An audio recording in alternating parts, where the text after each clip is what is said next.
And welcome to Khan reacts. हम देख रहे हैं अमराज मूवी। पार्ट नंबर होने वाला है ये इसका 11 और लास्ट पार्ट काफी इंटरेस्टिंग था, काफी हैवी है। अक्षय खन्ना की एक्टिंग काफी जबरदस्त है और रोल काफी उनको तगड़ा दिया गया है। तो भाई बहुत बड़े बड़े वो मतलब करता है कांड ऐसे नहीं।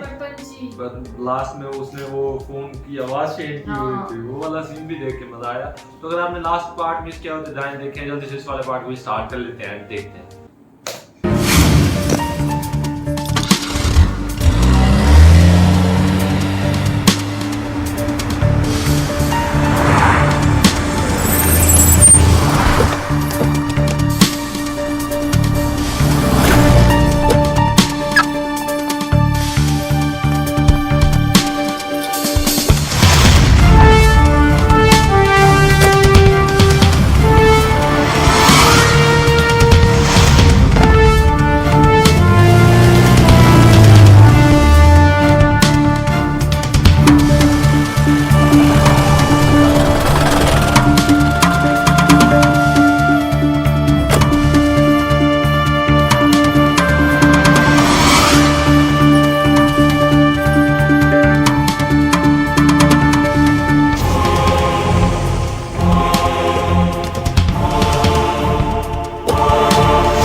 या मैं बहुत परेशान हूं।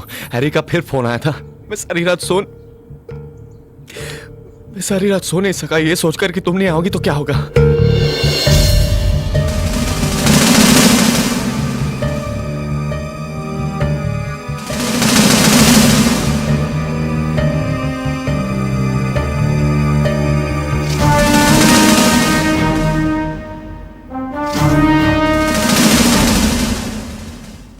अच्छा करण, मैं चलती हूँ। प्रिया, तुम्हें अपनी नई जिंदगी मुबारक हो। रही बात मेरी तो मेरे दिल में हमेशा रहोगी, एक अच्छी दोस्त बनकर।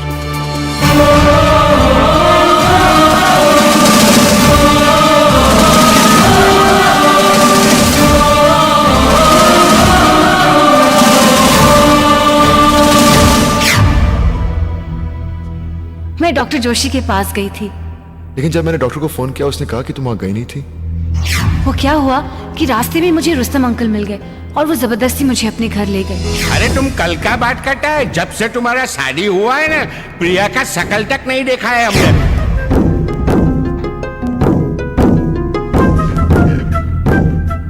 मैंने अपने आप से एक मन्नत ली कि अगर मेरी शादी तुमसे हो गई तो मैं 1 महीने के लिए कुंवारेपन का पालन करूंगी। आपकी बीवी का अफेयर उसके ट्रूप के लीडर करण के साथ चल रहा है। ये अफेयर शादी से पहले भी था। Wish you all the best. Thank you very much.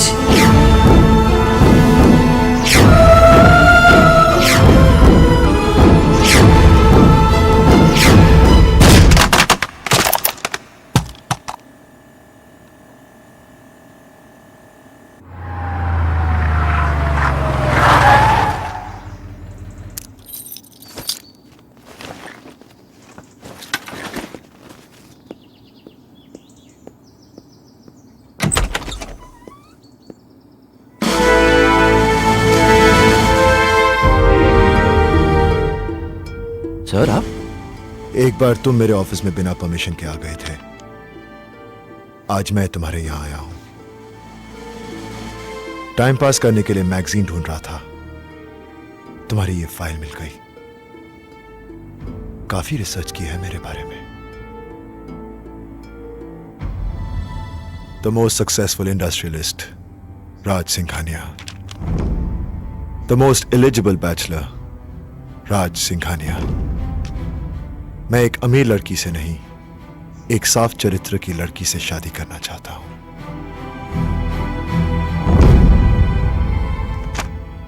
I'm impressed. Good work. Thank you sir. आप पहली बार मेरे घर आए हैं, बताइए मैं आपकी क्या सेवा कर सकता हूं। तुमने प्रिया की शादी मुझसे करवा दी, इससे बढ़कर और सेवा क्या कर सकते हो। आज तो मैं तुम्हारे लिए कुछ करने आया हूं। अच्छी बात है, कहिए। अगर तुम मेरी जगह होते और तुम्हारी बीवी अपने प्रेमी के साथ मिलकर तुम्हें धोखा दे रही होती तो तुम क्या करते? मैं तो उसे धक्के मार के घर से निकाल देता, तलाक के पेपर्स उसके मुंह पे मारता मैं। You're right. लेकिन मैं ऐसा नहीं करूंगा। तुम में और मुझ में बहुत फर्क है। तुम्हारी तो इतनी भी हैसियत नहीं कि खुद अपने दम पर किसी झोपड़े में रह सको। वो तो रहम खाकर इस बंगले के मालिक ने तुम्हें यहां रहने की परमिशन दे दी, नहीं तो फुटपाथ पे होते। एक और जगह है जहां मैं रहता हूं, वो है आपकी बीवी का दिल। मिस्टर राज सिंघानिया, एक पति के लिए इससे बड़ी शर्म की बात नहीं हो सकती कि उसकी बीवी शादी के बाद भी उसे नहीं अपनी आशिक को चाहती है। आशिक वो होता है अगर कोई उसकी महबूबा की तरफ नजर उठाकर भी देख ले तो वो देखने वाले की आंखें निकाल ले। तू आशिक नहीं, दलाल है, दलाल। और आज मैं यहां तुझे तेरी दलाली देने आया हूं। तेरी औकात तो नहीं, लेकिन बात राज सिंघानिया की बीवी की है, इसलिए मैं तुझे 5 करोड़ दूंगा। प्रिया की जिंदगी से निकलने के लिए? नहीं, प्रिया को जान से मारने के लिए।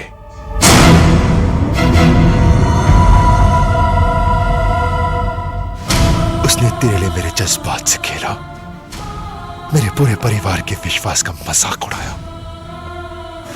अपनी जिंदगी से ज्यादा प्यार किया मैंने उससे।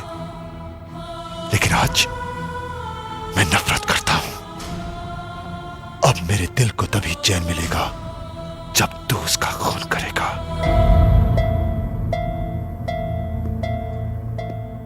आपने सोच कैसे लिया कि मैं ये काम करूंगा? सोचा नहीं, मैं जानता हूं तुम ये काम करोगे। प्रिया ने तुम्हारे लिए मुझे धोखा दिया, इसलिए तुम ही उसे मारोगे। सिंघानिया सर, मैं हैरी बोल रहा हूँ। करण ने मुझे जान से मारने की कोशिश की है और प्रिया आपको धोखा दे रहे हैं सर। उसने जो फाइनेंस कभी खुद मेरे सामने किया है, वो दोनों आपकी दौलत हासिल करना चाहते हैं। हो सकता है जब तक आपको ये टेप मिले तो शायद मैं मर चुका हूँ। तुम्हारे पास सिर्फ 2 रास्ते हैं। एक तुम्हें फांसी के फंदे तक पहुंचा सकता है, दूसरा तुम्हें करोड़पति बना सकता है। करोड़पति बनना चाहते हो तो कल ठीक 5 बजे मेरे बंगले पर आ जाना। मैं तुम्हें 1 करोड़ रुपए एडवांस दूंगा और वहां पर मैं तुम्हें बताऊंगा कि खून कब और कैसे करना है।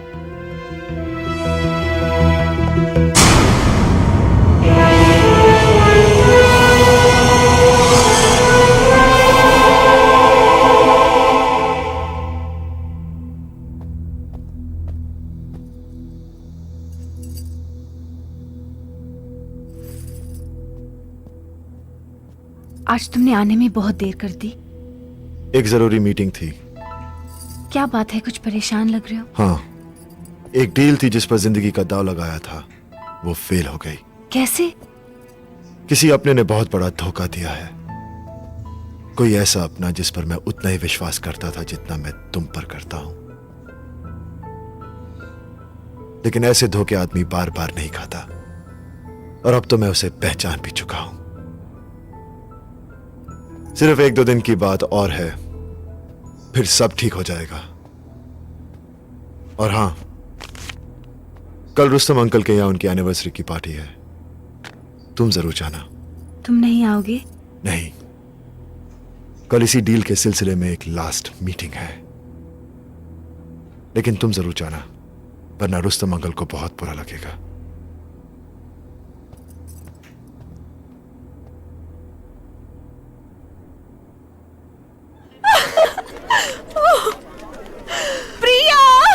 I'm so happy to see you. वाह प्रिया, तू साड़ी में कितनी प्यारी लग रही है। तू कैसी है काजल? आजकल क्या कर रही है तू? करना क्या है, टूट जाने के बाद मैंने कैलकाटा में जॉब कर ली।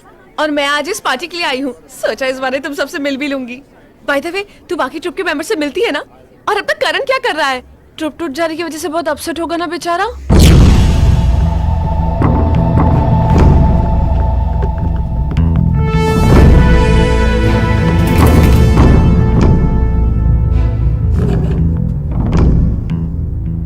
वो 1 करोड़ रुपया बहुत बड़ी रकम होती है ना सर, इसलिए।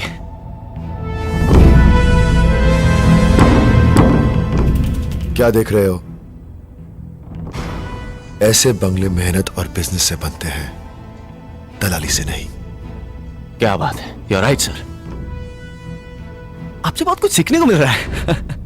थैंक यू प्रिया, तू आ भी गई तो मुझे बहुत अच्छा लगा। तुम अकेली आई दिख रहा है, तुम्हारे साथ राज नहीं आया? जी अंकल, वो जरूर आते, लेकिन आज उनकी कोई इम्पोर्टेंट मीटिंग है। प्रिया को तुम कल ही मारोगे।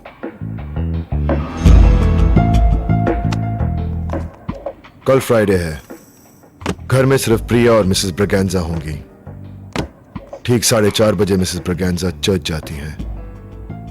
वो अपने रिमोट से गेट खोलकर बाहर जाएंगी। गेट बंद होने में 30 सेकंड लगते हैं। उसके पहले तुम अंदर आ जाओगे। और ख्याल रखना, गेट और बाउंड्री पर सिक्योरिटी अलार्म लगे हैं। ए प्रिया, क्या हुआ? तेरा मूड क्यों ऑफ है? ऐसी कोई बात नहीं है। तू जरूर मुझसे कुछ छुपा रही है। देख प्रिया, मैं तेरी बेस्ट फ्रेंड हूँ और दोस्तों को दिल की बात बताने से दिल का बोझ हल्का हो जाता है। तू मुझे बता क्या हुआ? तेरा रात से कोई झगड़ा हुआ है? इस खिड़की की कड़ी मैं खुली रखूंगा। तुम यहां से अंदर आओगे। आओ। हॉल में आकर तुम वहां उस पर्दे के पीछे छुप जाना। ठीक 4:45 बजे मैं इस नंबर पे फोन करूंगा। प्रिया ये फोन रिसीव करने आएगी। जैसे ही वो फोन उठाएगी तुम उस पर अटैक करोगे। और याद रखना, फोन डिस्कनेक्ट नहीं होना चाहिए। मरते वक्त मैं उसकी एक एक चीख सुनना चाहता हूं। ओ माय गॉड, करण ने इतनी बड़ी प्लानिंग की थी। प्रिया, तूने बहुत अच्छा किया जो उससे सारे रिश्ते तोड़ दिए। लेकिन काजल, राज से ये सब छुपाकर मुझे अभी भी ऐसा लग रहा है कि मैं उसे धोखा दे रही हूँ। एक झूठ छुपाने के लिए मुझे बार बार झूठ बोलना पड़ रहा है। समझ में नहीं आ रहा कि मैं क्या करूं। देख प्रिया, हस्बैंड और वाइफ के बीच में कोई सीक्रेट, कोई राज नहीं रहना चाहिए। तू उससे कब तक झूठ बोलती रहेगी? इससे पहले कि राज को पता चले, तू उसे खुद बता दे। आई एम श्योर ये सब कुछ जानने के बाद वो तुझे जरूर माफ कर देगा।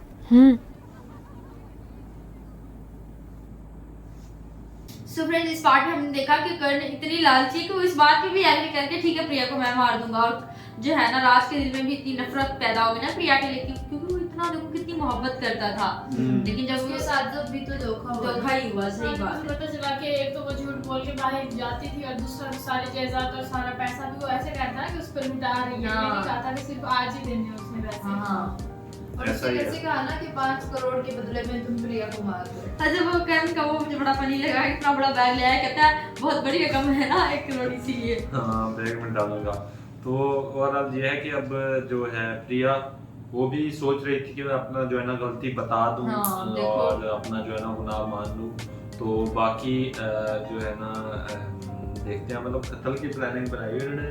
देखेंगे तो वो नेक्स्ट में पता चलेगा कि प्रिया को मार पाता है या नहीं। बट ये है तो वैसे कारणों से इतनी उम्मीद ही नहीं थी। वो था ही लालची शुरू से, उसको पैसों की लालच में तो कुछ भी कर दे। तो बाकी आपको कैसा लगा हमारे साथ ये वाला पार्ट देख के बताइएगा। हम मिलते हैं नेक्स्ट पार्ट के साथ, तब तक के लिए अपना बहुत सारा ख्याल रखें।